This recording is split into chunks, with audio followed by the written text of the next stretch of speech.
सुबह के ठीक 11 बजे शहर के सबसे बड़े 5 सितारा होटल में एक बुजुर्ग साधारण कपड़े पहने धीरे धीरे होटल की ओर बढ़ रहे थे। उनका नाम था मोहन लाल। उनके हाथ में एक पुराना सा झोला था, लेकिन जैसे ही वह होटल के गेट पर पहुंचे, गार्ड के माथे पर तुरंत शिकन आ गई। गार्ड ने सामने आकर रास्ता रोकते हुए कहा, बाबा, आप यहां कहां आ गए? क्या काम है आपका यहां? मोहन लाल ने हल्की मुस्कान के साथ कहा, बेटा, मेरी यहां बुकिंग है, बस उसी के बारे में पूछना था। गार्ड ने हंसते हुए अपनी साथी से कहा, अरे देखो तो, बाबा कह रहे हैं इनकी यहां बुकिंग है। गार्ड ने फिर मोहन लाल से कहा, बाबा देखो, आपसे जरूर कोई गलती हुई है। शायद आपको किसी ने गलत पता दे दिया है, क्योंकि यह होटल बहुत ही लग्जरी है। बड़े बड़े बाबू लोग आते हैं यहां, कोई आम आदमी इसको अफोर्ड नहीं कर सकता। इतने में होटल की रिसेप्शनिस्ट प्रिया सक्सेना ने यह बातचीत सुन ली। उसने अपनी नजरें मोहन लाल पर डाली, सिर से पांव तक उन्हें देखा और होंठों पर हल्की मुस्कान तैर गई। वह मुस्कान स्वागत की नहीं, बल्कि ताने और उपेक्षा की थी। प्रिया ने कहा, बाबा, मुझे नहीं लगता कि आपकी कोई बुकिंग इस होटल में होगी। यह होटल बहुत महंगा है, शायद आप गलत जगह आ गए हैं। मोहन लाल ने उसी सहजता से जवाब दिया, बेटी, एक बार चेक तो कर लो, शायद मेरी बुकिंग यहीं हो। प्रिया ने लापरवाही से कंधे उचकाए और कहा, ठीक है बाबा, इसमें समय लगेगा, आप वेटिंग एरिया में जाकर बैठ जाइए। मोहन लाल ने सिर हिलाया और धीरे धीरे वेटिंग एरिया की ओर बढ़े। लॉबी में मौजूद कई गेस्ट उन्हें अजीब नजरों से घूर रहे थे। किसी ने धीरे से कहा, लगता है मुफ्त का खाना खाने आया है। कोई और बोला, इसकी तो औकात भी नहीं है कि यहां का एक गिलास पानी भी खरीद सके। मोहन लाल ने यह सब सुन लिया, लेकिन वे चुप रहे। वह कोने में रखी एक कुर्सी पर बैठ गए, झोला जमीन पर रखा और दोनों हाथ छड़ी पर टिकाकर खामोश बैठे रहे। लॉबी का माहौल अजीब हो चुका था। लोग चाय और कॉफी की चुस्कियां लेते हुए उन्हीं की तरफ इशारा करके बातें बना रहे थे। किसी छोटे बच्चे ने अपनी मां से मासूमियत से पूछा, मम्मी, ये बाबा यहां क्यों बैठे हैं? ये तो होटल वाले जैसे नहीं दिखते। मां बच्चे से बोली, बेटा, सब किस्मत की मार है। जब किस्मत साथ ना दे तो हर किसी की सुननी पड़ती है। इसी बीच प्रिया फिर से वहां से गुजरी। उसने अपने साथी स्टाफ से कहा, पता नहीं मैनेजर साहब क्या कहेंगे, ऐसे लोगों को यहां बैठाना भी रिस्क है, होटल की इमेज खराब हो रही है। साथी ने हंसते हुए कहा, कोई बात नहीं, कुछ देर बाद यह खुद ही उठकर चला जाएगा। मोहन लाल यह सब सुन रहे थे, पर वह एक शब्द न कह सके। वह सिर्फ इंतजार कर रहे थे कि कोई उनकी बात सुने। 1 घंटे तक वह यूं ही बैठे रहे, कभी घड़ी देखते, कभी रिसेप्शन की तरफ नजर डालते। उन्हें उम्मीद थी कि कोई आएगा और कहेगा, हां बाबा, आपकी बुकिंग है, लेकिन ऐसा नहीं हुआ। मोहन लाल ने धीरे से कुर्सी का सहारा लिया और खड़े हो गए। उन्होंने रिसेप्शन की तरफ देखा और कहा, बेटी, अगर तुम व्यस्त हो तो अपने मैनेजर को बुला दो, मुझे उनसे भी कुछ जरूरी बात करनी है। प्रिया ने मन ही मन सोचा, अब इसे मैनेजर से भी मिलना है। फिर अनमने ढंग से फोन उठाया और होटल मैनेजर विक्रम सिंह को कॉल लगाया। उसने कहा, सर, एक बुजुर्ग आपसे मिलना चाहते हैं। विक्रम ने दूर से मोहन लाल को देखा और फोन पर हंसते हुए कहा, क्या ये हमारे गेस्ट हैं या बस ऐसे ही चले आए हैं? मेरे पास अभी टाइम नहीं है, इन्हें बैठने दो, थोड़ी देर में खुद चले जाएंगे। प्रिया ने वही आदेश दोहराया और मोहन लाल को और थोड़ी देर बैठने का आदेश दिया। मोहन लाल ने गहरी सांस ली और फिर से उसी कोने की कुर्सी पर बैठ गए। सारी नजरों का बोझ उनके कंधों पर था, लेकिन उनकी आंखों में अब भी वही सब्र था। मानो कह रहे हो, सच को छिपाया जा सकता है, पर रोका नहीं जा सकता। लॉबी में मोहन लाल अब भी बैठे थे। समय धीरे धीरे बीत रहा था, लेकिन उनके लिए हर मिनट किसी पहाड़ की तरह भारी हो रहा था। इसी बीच रिसेप्शनिस्ट प्रिया सक्सेना दोबारा उनके पास आई। उसने रूखी आवाज में कहा, बाबा, आपको थोड़ा और इंतजार करना पड़ेगा, मैनेजर साहब अभी भी बिजी हैं। मोहन लाल ने मुस्कुराकर सिर हिलाया और बोले, ठीक है बेटी, मैं इंतजार कर लूंगा। उसी समय होटल का मैनेजर विक्रम सिंह अपने केबिन में बैठा हुआ किसी विदेशी क्लाइंट से फोन पर बातें कर रहा था। उसके चेहरे पर घमंड साफ झलक रहा था। फोन रखते ही रिसेप्शन से प्रिया का दोबारा कॉल आया। प्रिया ने कहा, सर, वो बुजुर्ग अब भी लॉबी में बैठे हैं, आप एक बार उनसे मिल लीजिए। विक्रम ने हंसते हुए कहा, बैठा रहने दो, थोड़ी देर में थक जाएगा और खुद चला जाएगा। मेरे पास ऐसे फालतू लोगों के लिए वक्त नहीं है। तभी वहां एक छोटा कर्मचारी आया। नाम था सूरज वर्मा। वह होटल का बेल बॉय था। उसने मोहन लाल को देखा। लॉबी में सब उनका मजाक उड़ा रहे थे, लेकिन सूरज की आंखों में उनके लिए सम्मान था। वह धीरे से पास आकर बोला, बाबा, आप कब से बैठे हैं? क्या किसी ने आपकी मदद नहीं की? मोहन लाल ने मुस्कुराकर उसकी ओर देखा और कहा, बेटा, मैं मैनेजर से मिलना चाहता हूं, पर लगता है वह व्यस्त हैं। सूरज का चेहरा कस गया। वह बोला, बाबा, आप चिंता मत करो, मैं अभी उनसे बात करता हूं। मोहन लाल ने सिर हिलाया। तुम्हारा बहुत धन्यवाद, भगवान तुम्हें सुखी रखे। सूरज तेज कदमों से मैनेजर के केबिन की ओर गया। दरवाजे पर पहुंचते ही उसने नॉक किया और अंदर चला गया। विक्रम सिंह ने इशारे से पूछा, क्या बात है? सूरज ने आदर से कहा, सर, लॉबी में एक बुजुर्ग बैठे हैं, वह आपसे मिलना चाहते हैं।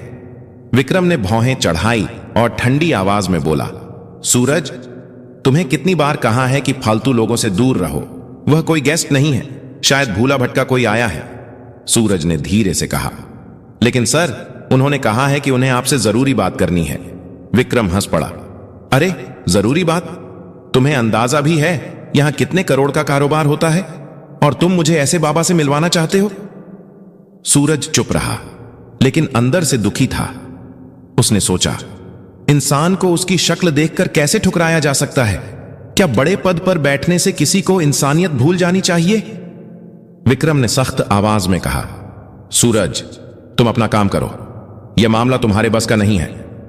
सूरज ने सिर झुकाया और बाहर चला आया। लॉबी में लौटते ही उसने मोहन लाल की ओर देखा। उनकी आंखों में धैर्य अब भी था। सूरज उनके पास बैठ गया और बोला, बाबा, मैंने कोशिश की, लेकिन मैनेजर साहब अभी नहीं मिलना चाहते। मोहन लाल ने मुस्कुराकर उसके कंधे पर हाथ रखा और बोले, कोई बात नहीं बेटा, तुमने कोशिश की, यही मेरे लिए काफी है। सूरज की आंखें भर आईं। उसे महसूस हुआ कि यह बुजुर्ग कोई आम इंसान नहीं है। उनकी सादगी में एक अजीब सी ताकत छिपी थी। लॉबी का माहौल अब और भी भारी हो चुका था। लोगों के ताने और ठहाके, मोहन लाल की खामोशी और सूरज की बेचैनी सब मिलकर एक अजीब तस्वीर बना रहे थे। करीब 1 घंटा बीत चुका था। मोहन लाल अब भी उसी कुर्सी पर बैठे थे। उन्होंने धीरे से आंखें बंद की और सोचा, धैर्य रखना ही असली ताकत है। लेकिन अब समय आ गया है कि सच्चाई सामने आए। होटल की घड़ी ने 12:30 बजाए। मोहन लाल अब और चुपचाप बैठ नहीं पाए। उन्होंने धीरे से अपनी छड़ी उठाई, झोला कंधे पर टांगा और रिसेप्शन की तरफ बढ़ गए। लॉबी में बैठे कई लोगों ने फिर से ताने कसे, देखो देखो बाबा, अब मैनेजर से लड़ने जा रहे हैं। रिसेप्शन पर खड़ी प्रिया सक्सेना ने उन्हें आते देखा। उसने झुंझुलाकर कहा, बाबा, आपको कहा था ना, इंतजार कीजिए, मैनेजर अब भी बिजी हैं। मोहन लाल ने उसकी ओर देखा और नरम आवाज में बोले, बेटी, बहुत इंतजार कर लिया, अब मैं खुद ही उनसे बात कर लूंगा। इतना कहकर मोहन लाल सीधा मैनेजर विक्रम सिंह के केबिन की ओर बढ़े। लॉबी में खामोशी छा गई। सबकी नजरें उसी तरफ टिक गईं। हर कोई देखना चाहता था कि आगे क्या होने वाला है। जैसे ही मोहन लाल ने केबिन का दरवाजा खोला, विक्रम अपनी घूमने वाली कुर्सी पर अकड़ के साथ बैठा था। उसने भौहें चढ़ाते हुए कहा, हां बाबा, बताइए, इतना शोर क्यों मचा रखा है? क्या काम है आपको? मोहन लाल ने धीरे से झोला खोला और उसके अंदर से एक लिफाफा निकाला। उसे आगे बढ़ाते हुए बोले, यह मेरी बुकिंग और होटल से जुड़ी कुछ डिटेल है, कृपया एक बार देख लीजिए। विक्रम ने हंसते हुए लिफाफा हाथ में लिया, लेकिन खोले बिना ही टेबल पर पटक दिया। उसकी हंसी में अहंकार साफ झलक रहा था। उसने कहा, बाबा, जब किसी इंसान की जेब में पैसे नहीं होते तो उसे बुकिंग जैसी बड़ी बड़ी बातें करना बिल्कुल बेकार है। मुझे आपके जैसे लोगों की शक्ल देखकर ही पता चल जाता है कि आपके पास कुछ नहीं है। यह होटल आपके बस का नहीं है। बेहतर होगा आप यहां से चले जाएं। मोहन लाल ने उसकी आंखों में देखा। उनकी आवाज अब गहरी और गंभीर हो चुकी थी। उन्होंने कहा, बेटा, बिना देखे कैसे तय कर लिया? एक बार इन कागजों को देख तो लो। सच्चाई अक्सर वैसी नहीं होती जैसी दिखती है। विक्रम कुर्सी पर पीछे झुक गया और जोर से हंसते हुए बोला, बाबा, मुझे किसी कागज को देखने की जरूरत नहीं है। मैं सालों से इस होटल को संभाल रहा हूं। लोगों की शक्ल देखकर ही पहचान लेता हूं कि किसकी क्या औकात है। आपकी शक्ल कहती है आपके पास कुछ भी नहीं है। यह सुनकर लॉबी में बैठे कुछ गेस्ट भी हंसने लगे। मोहनलाल ने गहरी सांस ली, लिफाफा टेबल पर रखा और शांत स्वर में बोले, ठीक है, जब तुम्हें यकीन नहीं है तो मैं चला जाता हूं, लेकिन याद रखना, जो तुमने आज किया है उसका नतीजा तुम्हें भुगतना पड़ेगा। इतना कहकर उन्होंने दरवाजे की ओर कदम बढ़ाए। पीछे बैठे गेस्ट फुसफुसाए, वाह, मैनेजर ने सही किया, ऐसे लोगों को यही सबक मिलना चाहिए। मोहनलाल होटल से बाहर निकल गए। उनकी धीमी चाल और झुकी हुई कमर ने पूरे स्टाफ के बीच एक अजीब सा सन्नाटा छोड़ दिया, लेकिन विक्रम अपनी कुर्सी पर बैठा मुस्कुराता रहा। उसके चेहरे पर गर्व और तिरस्कार का मिला जुला भाव था। इसी बीच बेल बॉय सूरज वर्मा उस लिफाफे की तरफ बढ़ा। उसने धीरे से उसे उठाया और चुपचाप अपने सर्वर कंप्यूटर की ओर चला गया। कंप्यूटर स्क्रीन पर उसने लॉगिन किया और फाइलें खोलना शुरू किया। लिफाफे में लिखी डिटेल्स के आधार पर उसने होटल का पुराना रिकॉर्ड खंगाला। कुछ ही देर में उसकी आंखें चौड़ी हो गई। स्क्रीन पर जो जानकारी थी उसने सूरज को हिलाकर रख दिया। रिकॉर्ड में साफ लिखा था, मोहनलाल, होटल के 65% शेयर होल्डर, संस्थापक सदस्य। सूरज की सांसें तेज हो गईं। उसने फौरन प्रिंटर से रिपोर्ट निकाली। कागज हाथ में लिए वह भागता हुआ मैनेजर के केबिन में पहुंचा। अंदर विक्रम अब भी किसी क्लाइंट से फोन पर बात कर रहा था। सूरज ने धीरे से कहा, सर, यह रिपोर्ट देखिए, ये वही बुजुर्ग हैं जो यहां आए थे।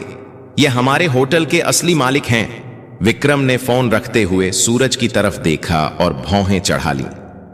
सूरज, तुम्हें कितनी बार कहा है, मुझे ऐसे लोगों की रिपोर्ट्स में दिलचस्पी नहीं है। यह सब फालतू बातें हैं। सूरज ने फिर कोशिश की, लेकिन सर, यह रिपोर्ट साफ बताती है कि मोहनलाल हमारे होटल के मालिक हैं। अगर हमसे कोई गलती हो गई है तो। विक्रम ने बीच में ही बात काट दी।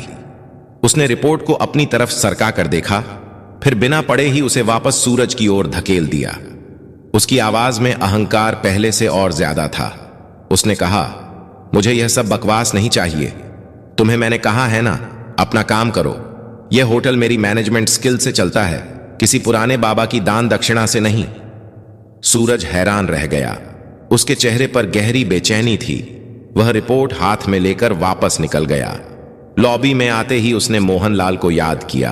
उनकी आंखों की गहराई, उनका धैर्य। उसे लगा, यह मामला अब सिर्फ होटल तक सीमित नहीं है, यह इंसानियत की परीक्षा है। धीरे धीरे शाम होने लगी। गेस्ट अपने अपने कमरों में चले गए। स्टाफ अपने काम में लग गया, लेकिन सूरज के दिल में हलचल बढ़ती गई। उसे यकीन था, कल का दिन इस होटल की तस्वीर बदल देगा। अगली सुबह का नजारा बिल्कुल अलग था। होटल के हर कोने में हलचल थी। स्टाफ आपस में धीरे धीरे फुसफुसा रहे थे। किसी ने कहा, कल जो बाबा आए थे, शायद उनके बारे में कोई बड़ी बात है। दूसरे ने जवाब दिया, हां, सुना है वह होटल के बड़े शेयर होल्डर हैं। यह खबर धीरे धीरे पूरे होटल में फैल चुकी थी, लेकिन किसी को अब भी भरोसा नहीं हो रहा था। सबके मन में सवाल था, क्या सच में वह बुजुर्ग इस आलीशान होटल के मालिक हो सकते हैं? 10:30 बजते ही लॉबी का माहौल अचानक बदल गया। होटल के मुख्य द्वार से वही साधारण कपड़े पहने बुजुर्ग मोहनलाल अंदर आए, लेकिन इस बार वह अकेले नहीं थे। उनके साथ एक सूट बूट पहना अधिकारी था, जिसके हाथ में काले रंग का ब्रीफकेस था। सभी की नजरें एक ही पल में उसी दिशा में टिक गई। गार्ड, रिसेप्शनिस्ट, वेटर सब सन्नाटे में खड़े रह गए। कल जिन्हें सबने अनदेखा किया था, आज वही शख्स होटल में किसी सम्राट की तरह प्रवेश कर रहे थे।